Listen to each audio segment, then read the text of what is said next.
Bible గ్రంథములో నుంచి ఒక మాటను మనము ధ్యానించుకుందాం. మొదటి పేతురు రాసిన పత్రిక 3వ అధ్యాయము 9వ వచనాన్ని ధ్యానించుకుందాం. ఆశీర్వాదమునకు వారసులవుటకు మీరు పిలువబడితిరి గనుక కీడుకు ప్రతి కీడైనను దూషణకు ప్రతి దూషణ అయినను చేయక దీవించుడి. చాలండి, చిన్న ప్రార్థన చేసుకుందాం ప్రభు సహాయము కొరకు. మహోన్నతుడైన తండ్రి, మహాగణుడా, మహాపరిశుద్ధుడైన దేవా, మీ నామానికి స్తుతులు స్తోత్రములు వందనములు నాయన. ఇదిగోండి తండ్రి, ఈ యొక్క పునరుద్ధానపు ఆదివారమున తండ్రి ఈ యొక్క సన్నిధానములో ఈ రీతిగా నాయన కొద్ది మాటల చేత మిమ్మల్ని ధ్యానించబోచుండగా తండ్రి సహాయము చేయండి నాయన. ఈ ముందున్న సమయాన్ని మీ చేతులకు అప్పగించుకుంటుండగా నీ దాసుడైనటువంటి నన్ను నాయన నీ సులువు చాటును మరుగుపరుచుకొని నీ ఆత్మతో అభిషేకించి తండ్రి ప్రభువా నాయన మాట్లాడబోయే ప్రతి మాటను కూడా తండ్రి ప్రభువా నీ నోటి మాటగా దీవించి ఆశీర్వదించి అనేకులకు నాయన ఆశీర్వాదకరముగా మేలుకరముగా నీ నామానికి మహిమకరముగా ఉండలాగున సహాయము చేయమని యేసు నామములో ప్రార్థిస్తున్నాను తండ్రి. ఆమేన్, ఆమేన్. పిల్లరా, ఈ యొక్క దినములో ఒక చక్కటి వర్తమానాన్ని మనము ధ్యానించబోతా ఉన్నాము. గమనించండి, చదవబడినటువంటి వాక్య భాగాన్ని మరొకసారి నేను మీకు జ్ఞాపకం చేస్తాను. మొదటి పేతురు పత్రిక 3వ అధ్యాయము 9వ వచనము.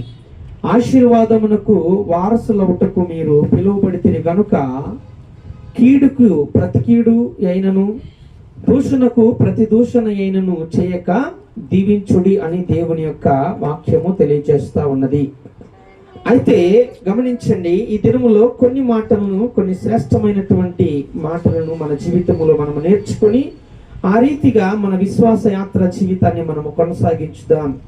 ప్రియులరా, గమనించండి, ప్రతి ఒక్కరిలో, ప్రతి వ్యక్తి యొక్క జీవితంలో ఏమని కోరుకుంటుంది అని అంటే, ప్రతి వ్యక్తి కూడా ఆరోగ్యపరముగాను ఆర్థిక పరముగాను అతను ఆశీర్వదించబడాలని కోరుకుంటా ఉంటాడు. అవునా కదా? అవునా? కోరుకుంటాడు. ప్రతి మనిషి కూడా ఈ లోకములో ఏంటంటే ఒక కోరిక కలిగి ఉంటాడు. ఏంటి ఆ కోరిక అనంటే, నేను ప్రతి విషయములో నేనేమై ఉండాలి? ఆశీర్వదించబడి ఉండాలి. ప్రతి విషయములో నేను దీవించబడిన వాడిగా ఉండాలి అని ప్రతి మనిషి కూడా కోరుకుంటాడు పిల్లరా. కాబట్టి ఈ యొక్క కోరికను బట్టి, అంటే ప్రతి మనిషి కలిగి ఉన్నటువంటి కోరికను బట్టి ఈ యొక్క ఆశీర్వాదమును గూర్చి కొన్ని విషయాలను మనము ఈ సమయంలో నేర్చుకోవడానికి ప్రయత్నం చేద్దాం. మనం చూసినట్లయితే మొదటి పేతురు పత్రికలో మనం చూసాము ఏమనంటే, అక్కడ రాయబడినటువంటి మాటను మనము ధ్యానం చేసినప్పుడు మన యొక్క హృదయంలో ఒక ఆలోచన పుట్టాలి. ఆ మాటను చదివినప్పుడు ఒక ఆలోచన పుట్టాలి. ఏ ఆలోచన అంటే, దేవుడు మనల్ని ఎందుకు పిలిచాడు, మనము దేనికి పిలవబడ్డాము అని ఒక ఆలోచన మనలో పుట్టాలి, ఒక ప్రశ్న మనలో పుట్టాలి. అర్థమవుతుందా? అయితే ఇక్కడ రాయబడినటువంటి వాక్య భాగాన్ని బట్టి చూస్తే దేవుడు మనల్ని దేనికి పిలిచాడంట? దేనికి పిలిచాడు? ఆశీర్వాదమునకు వారసులవుటకు దేవుడు మనల్ని పిలిచాడు. దేవునికి స్తోత్రం కలుగును గాక. కాబట్టి ప్రియులరా, దేవుడు మనల్ని ఆశీర్వాదమునకు వారసులవ్వడానికి మనల్ని దేవుడు పిలిచాడు. కాబట్టి ఆశీర్వాదమునకు వారసులుగా మనము అవ్వాలి అని అంటే మనం ఏం చేయాలి అనే విషయాన్ని ఈరోజు మనం నేర్చుకోవాలి. అవునా కదా? ఎంతమంది ఆశీర్వాదానికి వారసులు అవ్వాలని కోరుకుంటున్నారు? చేతులు ఎత్తుతారా? దేవునికి స్తోత్రం కలుగును గాక.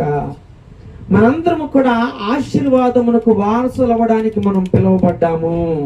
అయితే ఆశీర్వాదమునకు వారసులం అవ్వడానికి మనం పిలువబడ్డాము. కాబట్టి ఆ ఆశీర్వాదమునకు వారసులము మనం అవ్వాలి అని అంటే మనము ఏమి చేయాలో కూడా ఈ యొక్క దినములో మనము నేర్చుకోవలసిన వారమై ఉన్నాం. కీడుకు ప్రతి కీడు అయినను దూషణకు ప్రతి దూషణ అయినను చేయక ఏం చేయాలంట?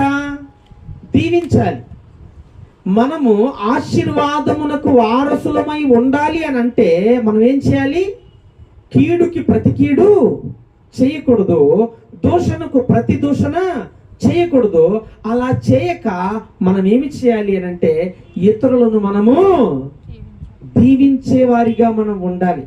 అప్పుడే ప్రియులరా మనము ఆశీర్వాదమునకు వారసులము అవుతాం. ఎందుకు అనంటే గమనించండి, ఎఫెసీయులకు రాసిన పత్రిక 1వ అధ్యాయం 3వ వచనములో ఒక చక్కటి మాట రాయబడి ఉంది. చూడండి ప్రియులరా, మన ప్రభు అయిన యేసుక్రీస్తు యొక్క తండ్రి యొక్క దేవుడు స్తుతించబడును గాక. ఆయన క్రీస్తునందు పరలోక విషయములలో ఆత్మ సంబంధమైన ప్రతి ఆశీర్వాదమును మనకు అనుగ్రహించును అని రాయబడి ఉంది. ఎందుకు అనంటే మనం ప్రతి ఒక్క వ్యక్తిని కూడా ఎందుకు మనము దీవించాలి అని అంటే మనము దీవించబడినటువంటి వారిగా ఉన్నాము. ఎవరి చేత? దేవుని చేత. తండ్రి అయిన దేవుని చేత క్రీస్తు యేసు నందు మనము పరసంబంధమైనటువంటి ప్రతి ఆశీర్వాద విషయములలో మనం ఏమై ఉన్నాము? ఆశీర్వదించబడి ఉన్నాము గనుక గమనించండి ప్రియులరా, మనం ఏం చేయాలంట? ప్రతి ఒక్కరిని కూడా మనము ఆశీర్వదించేటటువంటి వారిగా మనము ఉండాలి అని దేవుని యొక్క వాక్యము ఈరోజు మనకి జ్ఞాపకము చేస్తా ఉన్నది. కాబట్టి మనపై ధారాళముగా కురిసినటువంటి దీవెనలను బట్టి మన మీద ఏం కురిసినాయండి? ధారాళముగా మన మీద దేవుని యొక్క దీవెనలు కురిసాయా లేదా? కురిసాయి.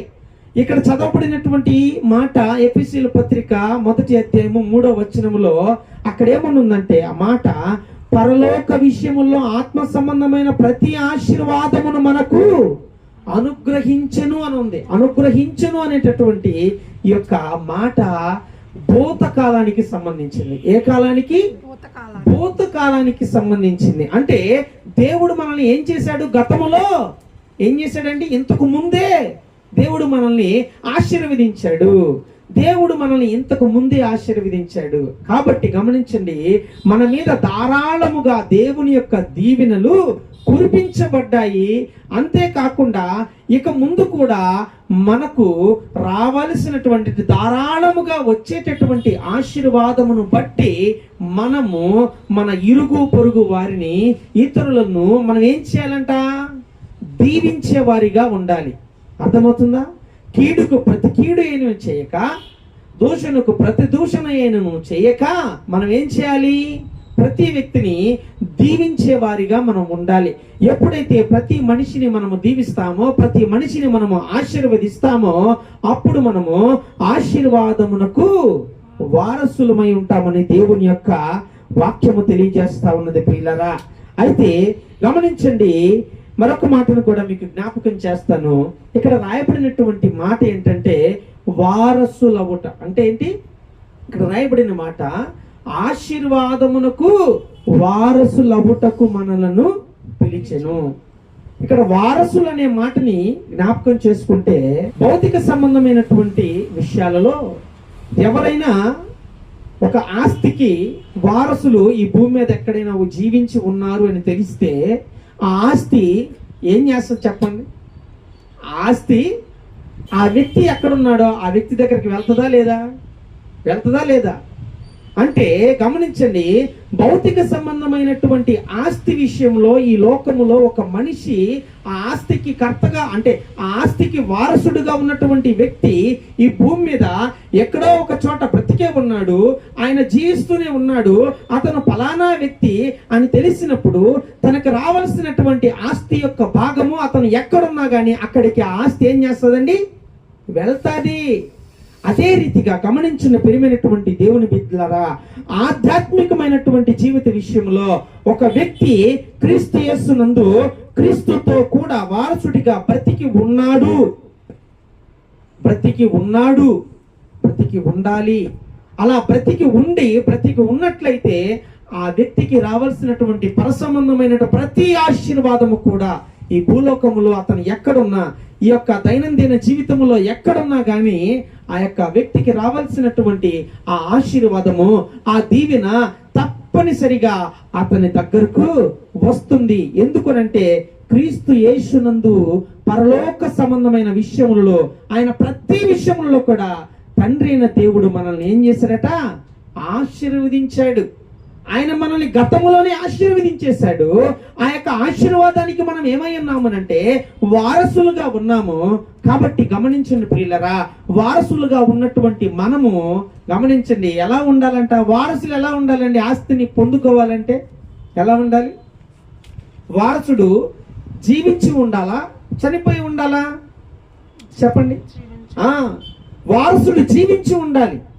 అదే రీతిగా మనము కూడా క్రీస్తు యేసు నందు మనం ఉన్న ఎడల ఎవరిలో ఇచ్చాడు ఈ ఆశీర్వాదము దేవుడు అని అంటే, క్రీస్తు యేసు నందు పరలోక విషయంలో ప్రతి ఆశీర్వాదమును దేవుడు మనకు అనుగ్రహించాడు. ఎక్కడ ఇచ్చాడనంటే క్రీస్తు యేసులో మనకి ఇచ్చాడు. కాబట్టి గమనించండి ప్రియులరా, క్రీస్తు యేసులో ఈ ఆశీర్వాదములు ఉన్నాయి. కాబట్టి ఈ యొక్క ఆశీర్వాదములు ఎక్కడైతే ఉన్నాయో అక్కడ, అంటే యేసు క్రీస్తు ప్రభువారిలో నీవు నేను మనమందరము ఉన్నప్పుడు ఆ యొక్క ఆశీర్వాదములన్నిటినీ కూడా మనము పొందుకుంటాము. ఆశీర్వాదములన్నిటినీ కూడా అంటే మనము పొందుకోవాలి అని అంటే ఏమై ఉండాలి? జీవించి ఉండాలి. అందుకే ఎవరిలో జీవించి ఉండాలి? యేసుక్రీస్తు ప్రభువారిలో మనం ఉండాలి. అంతే. ఎందుకు అనంటే ఈ లోకములో ఒక ఆస్తిని, ఈ యొక్క భౌతిక సంబంధమైనటువంటి విషయాల్లో ఉన్నటువంటి ఒక ఆస్తిని ఆ యొక్క వారసుడు పొందుకోవాలి అంటే ఆ వారసుడు ఏమై ఉండాలి అంటే ఆయన జీవించి ఉన్నటువంటి వ్యక్తిగా ఉండాలి. ఆయన చనిపోయింటే ఆస్తిని పొందుకోలేడు, ఆస్తిని ఆయన తీసుకోలేడు. ఆయన ఆస్తిని పొందుకోవాలంటే ఆయన ఏమై ఉండాలంటే జీవించి ఉండాలి. అదే రీతిగా ఆధ్యాత్మిక విషయములలో, ఆత్మ సంబంధమైన విషయములలో యేసు క్రీస్తునందు మనము కూడా జీవించిన వారిగా మనం ఉన్నప్పుడు మాత్రమే ప్రియులరా ఈ యొక్క ఆశీర్వాదాన్ని, అంటే పరసంబంధమైనటువంటి ఆశీర్వాదాన్ని మనం ఏం చేస్తామనంటే దానిని పొందుకుంటాము. అయితే ఎవరైతే యేసుక్రీస్తు ప్రభు వారిలో ఉంటారో వాళ్ళు ఎలా ఉంటారంట? కీడుకి ప్రతి కీడు చేయక, దూషణకు ప్రతి దూషణ చేయక ఏం చేస్తారు? దీవిస్తారు. ఎందుకు అనంటే ప్రియులరా, యేసుక్రీస్తు ప్రభువారే మనకు సాదృశ్యముగా ఉన్నారు. యేసుక్రీస్తు ప్రభువారు కల్వరి సిలువలో ఆయన ఒక మాటను మాట్లాడుతూ ఉన్నారు. ఏమనంటే, తండ్రి వీరేమి చేయుచున్నారో వీరెరుగను గనుక వీరిని ఏం చేయాలి? క్షమించాలి. లేదో నాకు మోసం చేశారని మోసం చేయలేదుగా, వారు కొట్టారని కొట్టలేదుగా, వాళ్ళు తిట్టారని తిట్టలేదుగా, వాళ్ళు పొడిచారని పొడవలేదుగా. కానీ యేసుక్రీస్తు ప్రభువారు ఏం చేస్తున్నారంటే గమనించండి ప్రియులరా, ఆయన కొట్టబడి, తిట్టబడి, ఉమ్మివేయబడి, గుద్దబడి, ఆయన సిలువలో బల్లెము చేత పొడవబడి, ఆయన శరీరము పొలము వలె దున్నబడి, రక్తము ఏరలే పారుతున్నప్పటికీ కూడా ప్రియులరా యేసుక్రీస్తు ప్రభువారు కల్వరి సిలువలో ఆయన చేసింది ఏంటంటే ఎదుటి వ్యక్తిని ఏం చేశాడు? దీవించాడు. తండ్రి వీరేమి చేయుచున్నారో వీరెరుగును గనుక వీరిని క్షమించండి అని యేసుక్రీస్తు ప్రభువారు ఆ వ్యక్తిని ఏం చేశాడు? ఆ మనుషులందరినీ కూడా దీవించినట్లుగా మనం చూస్తా ఉన్నాం. కాబట్టి గమనించండి ప్రియమైనటువంటి దేవుని బిడ్డలారా, మనము దేవుని యొక్క జనాంగము. మనం ఎవరమండి? మనమెవరు? రాజులైన యాజక సమూహముగా మనం ఉన్నాము. కాబట్టి మనము యాజకులుగా ఉన్నాము. ప్రతి క్రైస్తవుడు కూడా యాజకుడుగా ఉన్నాడు. కాబట్టి మన నోట ఆశీర్వాద వచనమే ఉండాలి, కానీ శాప వచనము మన నోట ఉండకూడదు. ఎందుకనంటే మన తండ్రి మనల్ని ఆశీర్వదించి ఉన్నాడు. కాబట్టి మనము ఆశీర్వదించబడిన వారిగా ఉన్నాము. కాబట్టి మనము కూడా ప్రతి వ్యక్తిని మనం ఏం చేయాలి అంటే మన నోటితో మనము ఆశీర్వాద వచనముల ద్వారా ఆ వ్యక్తిని మనము దీవించే వారిగా మనం ఉండాలి. దేవుడు ఒక మాటని తెలియచేస్తా ఉన్నాడు. ఇక్కడ చూడండి, ఆ మాటను చూద్దాం. సంఖ్యాకాండము 6వ అధ్యాయము 22వ వచనము. సంఖ్యాకాండము 6వ అధ్యాయము 22వ వచనము. యెహోవా మోషేకు ఇలాగు సెలవిచ్చును, నీవు అహరోనుతోను అతని కుమారులతోనూ ఇలాగనుము, మీరు ఇజ్రాయేలీలను ఇలాగు దీవింపవలెను. యెహోవా నిన్ను ఆశీర్వదించి నిన్ను కాపాడును గాక. యెహోవా నీకు తన సన్నిధిని ప్రకాశింపచేసి నిన్ను కరుణించును గాక.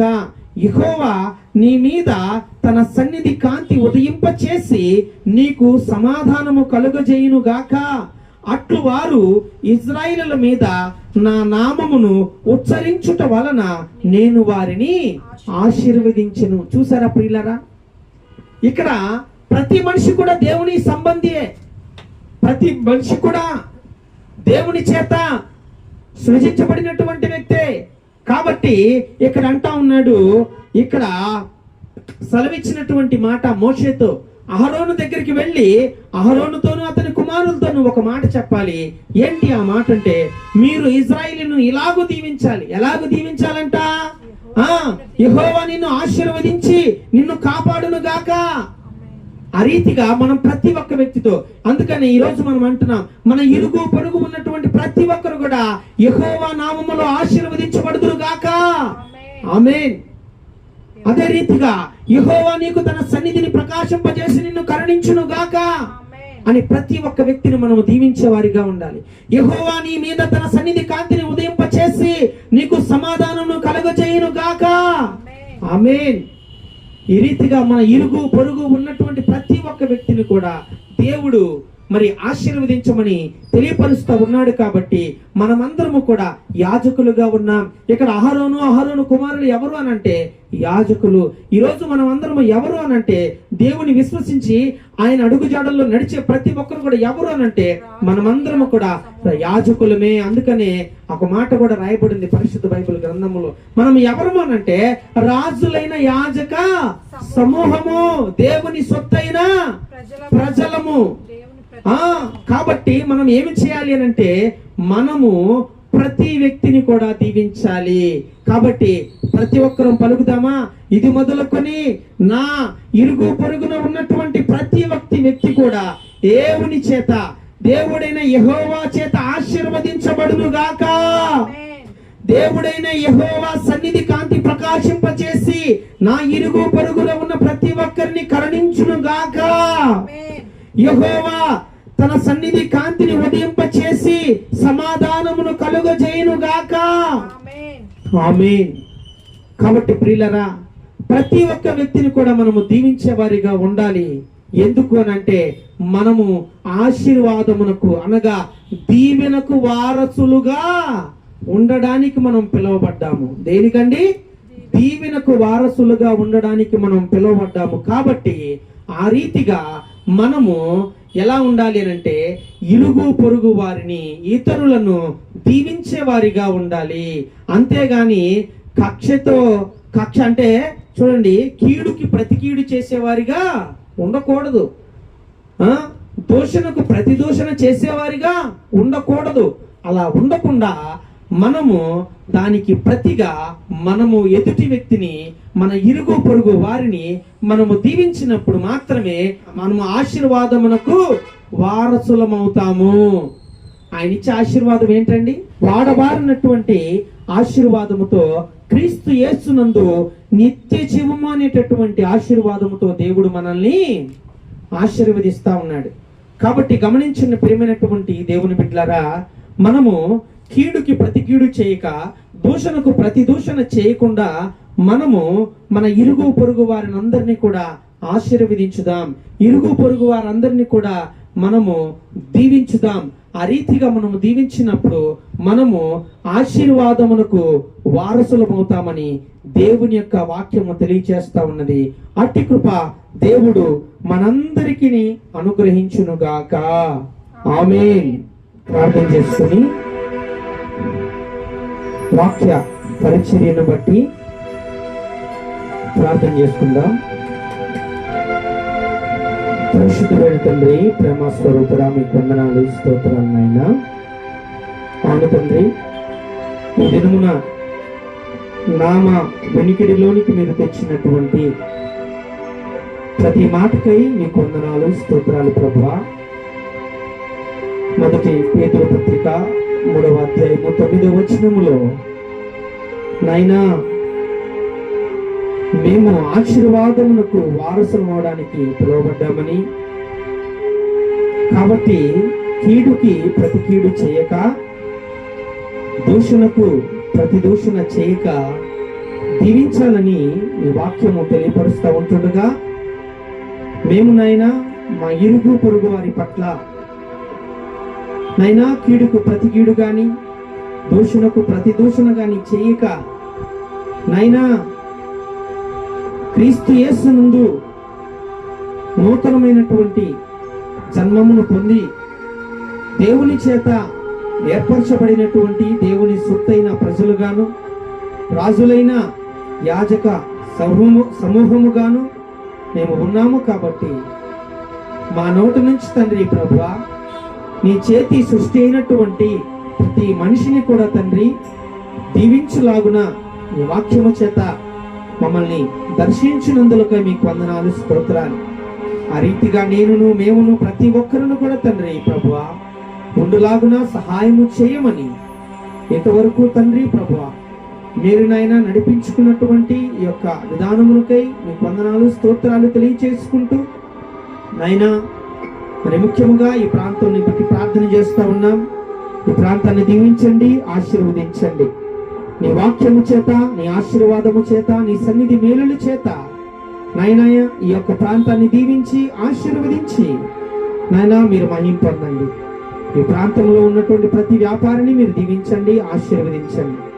నాయనా డాక్టర్స్ ని దీవించండి, ఆశీర్వదించండి. అనారోగ్య పరిస్థితిలో ఉన్న ప్రతి ఒక్క వ్యక్తిని మీరు దర్శించి తండ్రి ప్రభువా తగిన సమయంలో తండ్రి ప్రభువా నైనా ఆ బిడ్డలను తండ్రి మీరు స్వస్థపరచండి. అదే రీతిగా యవనంలో ఉన్నటువంటి యవనస్తులను, యవనస్తురాలను మీరు జ్ఞాపకం చేసుకొని నైనా ఒక పవిత్రమైన జీవితము జీవించలాగున సహాయము చేయండి. నైనా ఎందరైతే యవనస్తులు తండ్రి ప్రభువా నైనా మత్తు పదార్థములకు నైనా బానిసలై ఉన్నారో తండ్రి, ప్రతి బిడ్డను మీరు జ్ఞాపకం చేసుకొని నైనా ఆ యొక్క చెడు అలవాటుల నుంచి, నైనా అపవాది బంధకముల నుంచి తండ్రి ప్రభువా సకాలంలో నీ బిడ్డలు మీరు విడిపించండి. నాయన నీ సన్నిధానమునికి నడిపించి తండ్రి, నీ సన్నిధి కాంతిని వారి మీద ఉదయింపచేసి తండ్రి ప్రభువా నైనా నీ సన్నిధానములో సాక్షులుగా నైనా మీరు నిలుపుకొని తండ్రి ప్రభువా మీరు మహిమ పొందండి. అదే రీతిగా తండ్రి ప్రభువా ఎందరైతే వృద్ధాప్యములో ఉన్నారో తండ్రి ప్రభువా నైనా వృద్ధాప్యములో ఉన్న ప్రతి ఒక్కరిని మీరు దర్శించండి. ఒక మంచి ఆరోగ్యాన్ని మీరు దయచేయండి. ప్రాణాత్మ దేహములను తండ్రి ప్రభువా పవిత్రముగా ఉంచుకోవడానికి సహాయము చేయండి. అదే రీతిగా తండ్రి ప్రభువా ఈ సన్నిధానములో తండ్రి నైనా ఇదిగోండి తండ్రి ఈ పరిచయం మీరు జ్ఞాపకం చేసుకోండి తండ్రి ప్రభువా నైనా ఈ పరిచర్య తండ్రి అనేకులకు నైనా ఆశీర్వాదకరముగా మేలుకరముగా ఉండేలాగున సహాయము చేయండి. ఈ యొక్క పరిచర్యను నైనా మీరు విస్తరింప చేయండి. నూతనమైన ఆత్మలను తండ్రి ప్రభువా ఈ యొక్క పరిచర్యలోనికి నైనా ప్రభువా నూతనముగా మీరు చేర్చండి. దేవా ఇదిగోండి తండ్రి విధముగానైనా చివరిగా అన్యుడును, అల్పుడును, అయోగ్యుడును తండ్రి నీ దాసుడిని నన్ను కూడా మీరు జ్ఞాపకం చేసుకుని తండ్రి నీ ఆత్మతో అభిషేకించి తండ్రి ప్రభువా నన్ను, నా కుటుంబాన్ని తండ్రి ప్రభువా నీ యొక్క పరిచర్యలో తండ్రి ప్రభువా నమ్మకముగా ముందుకు కొనసాగించడానికి కొనసాగడానికి సహాయము చేయమని దేవా ఇదిగోండి తండ్రి నీ రాకడ పర్యంతరం వరకు తండ్రి ప్రభువా మీరు పిలిచినటువంటి పిలుపుకై తండ్రి ప్రభువా నమ్మకమైనటువంటి దాసుడుగా ఉండేలాగున సహాయము చేయమని యేసుక్రీస్తు పరిశుద్ధమైన నామమున ప్రార్థించి అడిగి వేడుకొని పొందుకుంటున్నాను తండ్రి. ఆమేన్, ఆమేన్, ఆమేన్. చివరిగా ఆశీర్వాదముతో ఈ కొడుకును ముగించుకుందాము. మన తండ్రి అయిన దేవుని ప్రేమయు సర్వ జగద్రక్షకుడైన కుమారుడైన క్రీస్తు ప్రభువారి కృపయు పరిశుద్ధాత్ముని అన్యోన్యమైన సహవాసమును సన్నిధిని సకల పరిశుద్ధులకు ప్రార్థించు ప్రతి వారికి మరి ముఖ్యముగా ఇక్కడ చేరిన బిడ్డలకును మరి వీక్షిస్తున్న ప్రతి ఒక్కరికి వింటున్న ప్రతి ఒక్కరికి సదాకాలము తోడగిండి నడిపించి సర్వ సమృద్ధిలోనికి నడిపించునుగాక. ఆమేన్, ఆమేన్, ఆమేన్. యేసు రక్తమే జయం, శిలువ రక్తమే జయం, యేసు రక్తమే జయం. ప్రభు యేసు రక్తమునకు సంపూర్ణ విజయం కలుగును గాక. ఆమేన్, ఆమేన్, ఆమేన్, ఆమేన్. దేవుని కృపా సమాధానములు మీకు ఎల్లప్పుడూ తోడైండును గాక. ఆమేన్. మంచిది, మరలా కలుసుకుందాం ప్రియులరా. ప్రతి ఆదివారము 10 గంటలకు ఈ యొక్క నల్లకొండ ప్రాంతములో ఈ యొక్క గృహములో ఆదివారపు ఆరాధన జరుగుతూ ఉంటుండగా మరి ప్రేరేపించబడిన వారు ఈ యొక్క గృహాన్ని దగ్గరకు వచ్చి మరి యొక్క గృహములో మాతో కూడా మీరు కలిసి దేవుణ్ణి ఆరాధించగలరని, దేవుని యొక్క వాక్యము వినుట చేత ఆశీర్వదించబడగలరని మీ అందరికీ తెలియచేస్తూ క్రీస్తు యేసు ముందు మిమ్మల్ని అందరినీ కూడా ప్రేమపూర్వకముగా ఆహ్వానిస్తా ఉన్నాము. దేవుని కృపా సమాధానములు మీకు ఎల్లప్పుడూ తోడైండును గాక. ఆమేన్, ఆమేన్, ఆమేన్.